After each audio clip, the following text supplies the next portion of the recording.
Ishu hapa sio vyama vya siasa, ishu ni nchi yetu. Hawa viongozi sio wakorofi, ila wanalazimishwa kuwa wakorofi.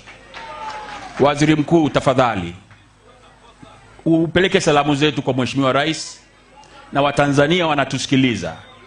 Mimi na hakika Chadema watakapokuwa wamejiridhisha kwamba kuna nia ya kweli upande wa pili, hawa watu wanataka tuijenge nchi.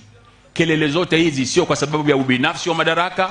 Kelele zote hizi ni kwa sababu wanataka tuijenge nchi pamoja, nchi ambayo inatambua makundi yote na kuyapa makundi yote nafasi kama ambavyo inastahili kwa mujibu wa katiba na sheria za nchi. Ndugu zangu, namalizia kwa kusema wanachadema, viongozi niwaite wadogo zangu wengi nchi nzima, tuitafute suluhu katika matatizo ya nchi yetu.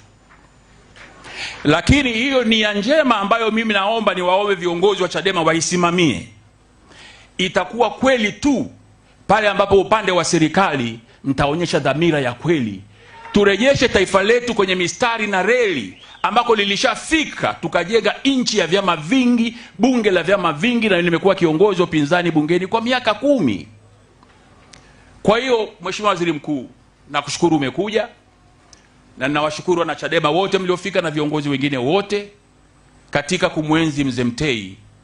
Ebu process safari ya kutafuta tiba ya taifa ikaanze na ikafanyike.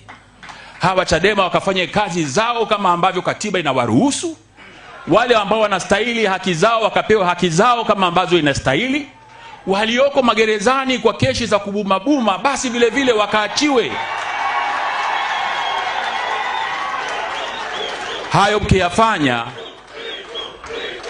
Hayo mkiyafanya na hakika taifa hili litaanza process ya healing.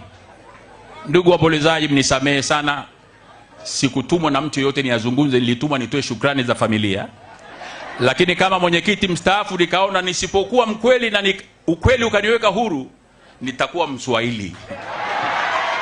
Na sisi jenerali alishatuambia tusiwe Waswahili, kwa sababu Mzee Mtei alikuwa hataki watu wa nini?